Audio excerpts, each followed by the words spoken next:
Hola amigos, bienvenidos a Mapa del Poder. Hoy es 19 de agosto del año 2025 y traemos un informe especial del panorama oriental en Europa. Temas fundamentales a tratar el día de hoy, pues el ejército ruso sigue avanzando hacia lo que es la ciudad de Konstantinovka oficialmente, pues ya están a las afueras de esta ciudad. También tenemos información de lo que es pues regiones diferentes, también de lo que es Sloviansk, Kremenchuk, que pertenece a la región de Poltava, donde el ejército ruso pues ha atacado importantes refinerías, incluso un paso del gasoducto importante hacia Europa del Oeste. Información, por supuesto, del terreno y mucho más. Un saludo muy especial a todas las personas que me escuchan, en especial a nuestros amigos suscriptores. Vamos directamente a comenzar por la información fundamental y es que en la noche anterior, queridos amigos, pues el ejército ruso ha llevado a cabo una maniobra especial sobre lo que viene siendo la región de Poltava fundamentalmente. También en lo que viene siendo Sloviansk, parte, digamos, de las últimas ciudades de que aún pues Ucrania tiene control en lo que es pues el Donbass fundamentalmente. En la noche anterior se han lanzado alrededor de un total de 280 drones Geran, ¿no? También lo que viene siendo pues 5 misiles de crucero KH-101, que son estos que tenemos acá. También lo que son 5 misiles Iskander balísticos KN. Incluso pues recordemos que últimamente Rusia no habría estado lanzando este tipo de drones, pero perdón, de misiles, pero bueno, últimamente como que van a empezar, ¿no? Aparentemente también estos misiles los han mejorado. Posiblemente en nuestro próximo informe tengamos, digamos, información detallada de los nuevos misiles balísticos de Rusia, que por supuesto ya lo hemos mencionado, incluso ayer, el sistema de defensa estadounidense Patriot no pueden interceptar esos misiles. Si ahora es difícil para un KN, o sea, un balístico KN, pues con esta mejora que les han hecho, que posiblemente en nuestro siguiente informe tengamos esa información, valga la redundancia, quedó imposible, ¿no? Digamos, interceptar estos misiles con un sistema de defensa Patriot. Ucrania mencionaba que alrededor de 280 objetivos, por supuesto, habían sido, digamos, lanzados desde Rusia, alrededor de 270 drones y 10 misiles, ¿no? Vemos que fueron 5 misiles Iskander balísticos KN y 5 misiles de crucero KH-101.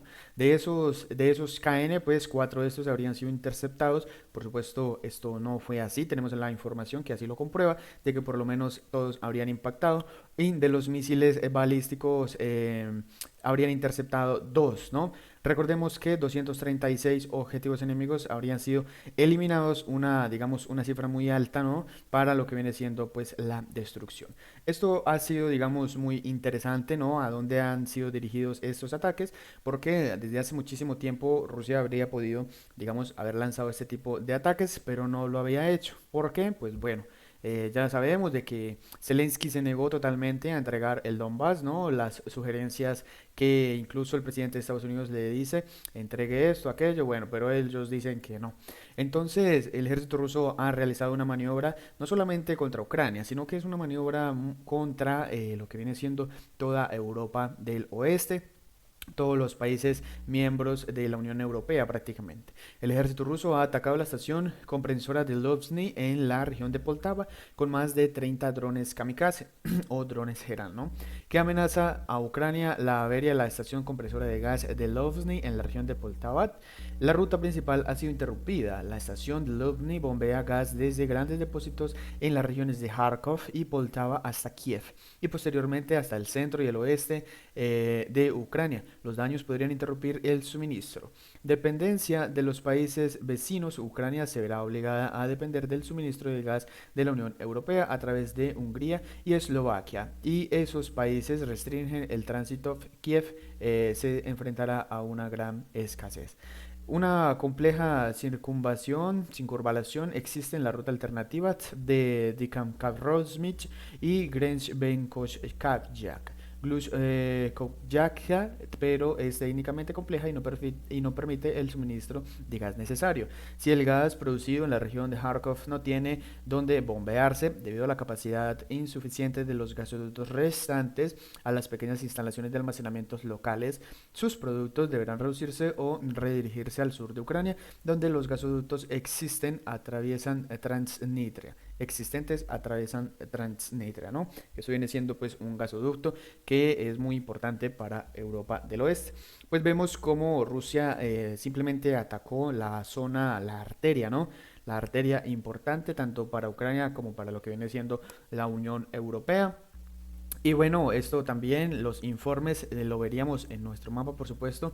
Acá tenemos la región de Poltava y especialmente viene siendo en la ciudad de Kremenchuk, al norte. Estas instalaciones pasan por el norte de la carretera E584 y en este sitio, pues diferentes, tanto el mapa de la NASA nos mostraría el calor que se encontraba en este punto, donde habrían sido, digamos, depositados la mayoría de misiles y drones que por supuesto pues hicieron un gran caos en este sitio. Acá vemos el humo negro, ¿no? Y bueno, todo en llamas, literalmente. También tenemos información de que no solamente se llevó a cabo ese, digamos, ese ataque, sino que muchísimo más al este, entrando especialmente ya en el frente, literal, en la ciudad de Sloviansk, pues el ejército ruso ha realizado también una maniobra muy importante en esa zona. Se llevó a cabo, pues, digamos, el daño de la infraestructura en diferentes objetivos con Iskander, misiles Iskander. Acá vemos cómo caen los misiles Iskander directamente a una zona que estaremos mostrando a continuación. Estas serían las imágenes totalmente de lo que viene siendo Slovian, que sería por lo menos una fábrica, aparentemente, pues serían los restos de una fábrica que se dedicaba en ese momento, pues, a almacenar lo que viene siendo, digamos, munición y todo lo que tiene que ver con logística para las Fuerzas Armadas de Ucrania. Vemos que es esta zona, por aquí también pasa lo que viene siendo el ferrocarril, lo cual, pues, digamos, era un punto de despliegue muy importante.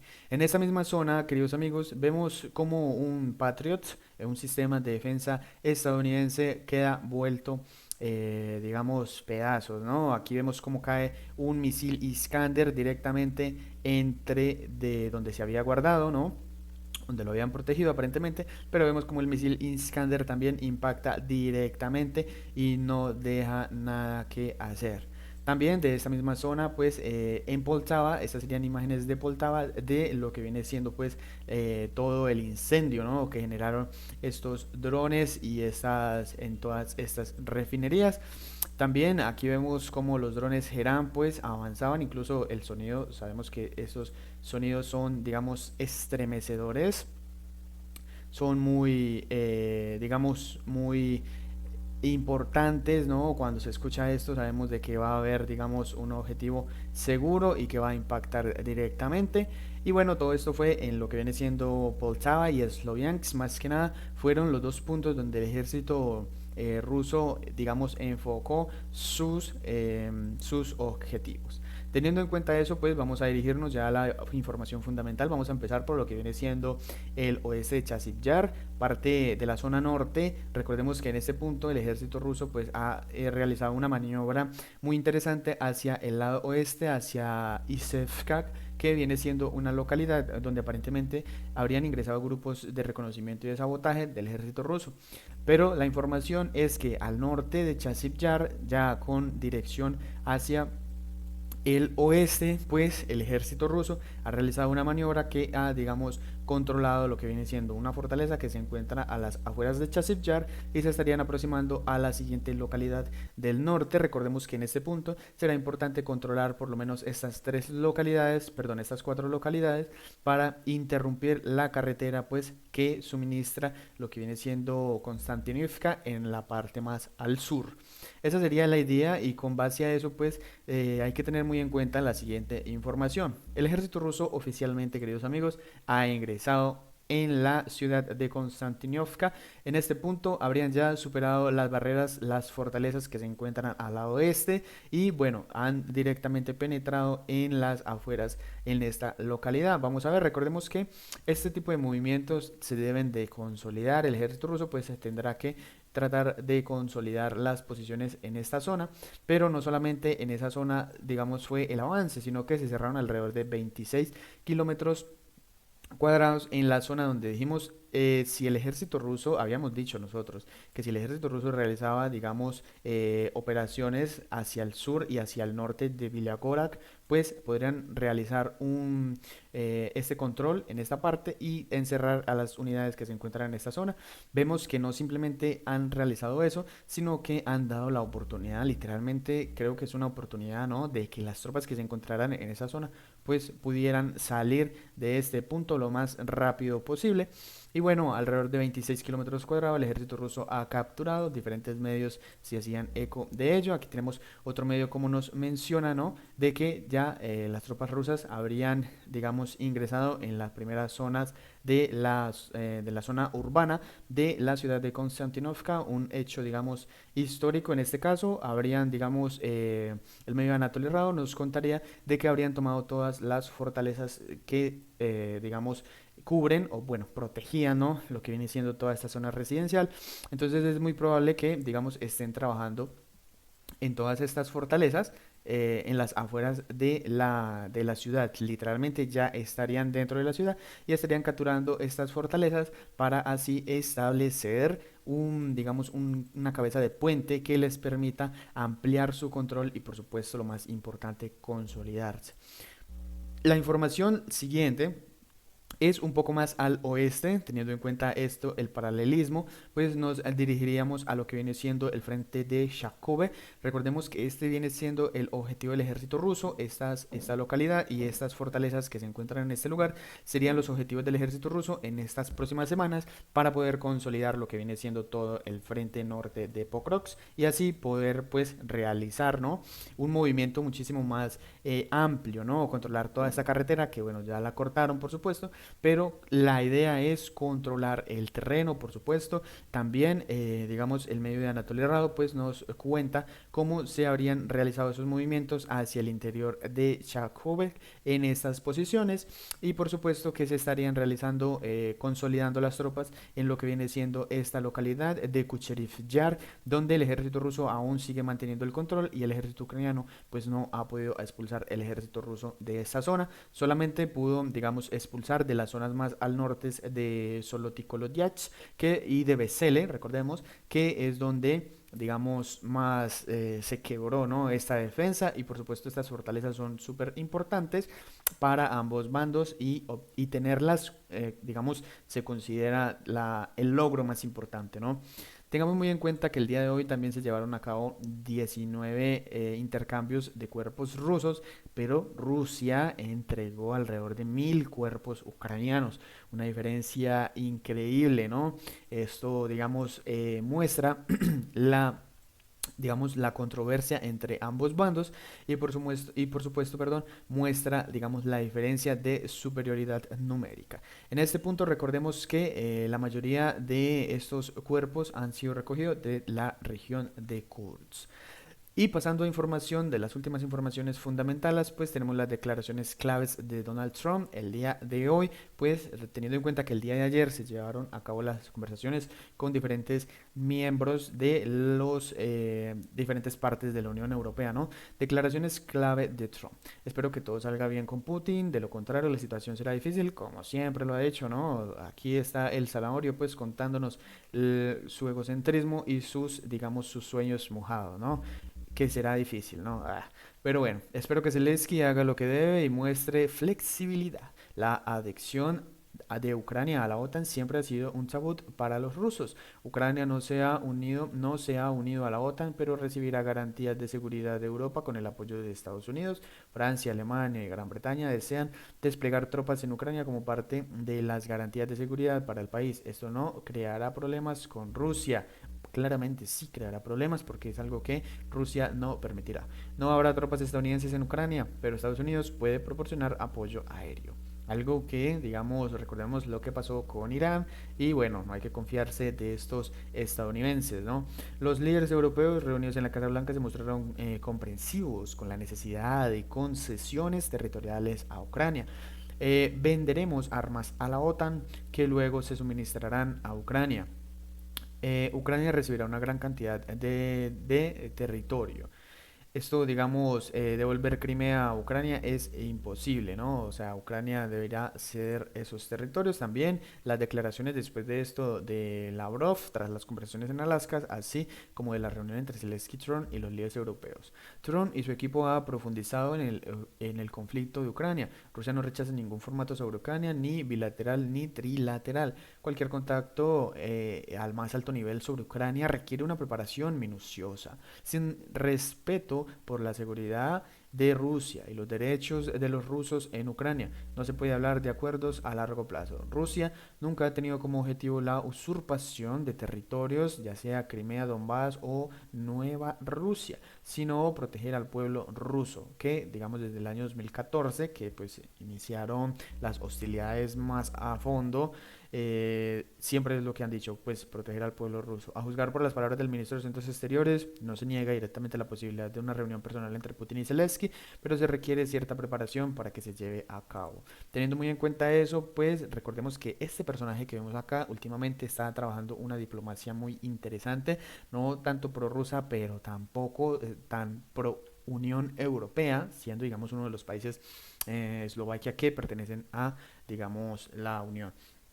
Ucrania no puede convertirse en un miembro de la OTAN y Rusia no puede ser derrotada. El primer ministro de Eslovaquia, eso fue lo que decía el día de hoy. El conflicto no puede resolverse por la vía militar y una potencia nuclear como Rusia sin duda no puede ser derrotada, declaró el primer ministro de Eslovaquia, Robert Fico, tras una reunión en línea con los líderes europeos. Después se debatieron los resultados de las negociaciones con Trump. Fico añadió que la condición fundamental para el fin de las hostilidades debería ser la comprensión de la imposibilidad de que Ucrania se use a la Alianza del Atlántico Norte o la OTAN. Solo puedo lamentar que la Unión Europea tuviéramos que esperar que Donald Trump nos mostrara el camino hacia la paz, señaló el primer ministro. Criticó la propuesta de que Ucrania compre armas estadounidenses por 100.000 millones de euros, calificándola de una broma sin éxito. No puedo imaginar ni en mis mejores sueños, lo que ya les comenté de Trump, ¿no? Y sus sueños mojados, y el presidente lo mencionaba, no puedo ni imaginar ni en mis mejores sueños que Eslovaquia compre armas a Estados Unidos y luego las envíe a Ucrania gratis, declaró Fico. También agregó que es escéptico sobre apoyar la adopción de más sanciones contra Rusia.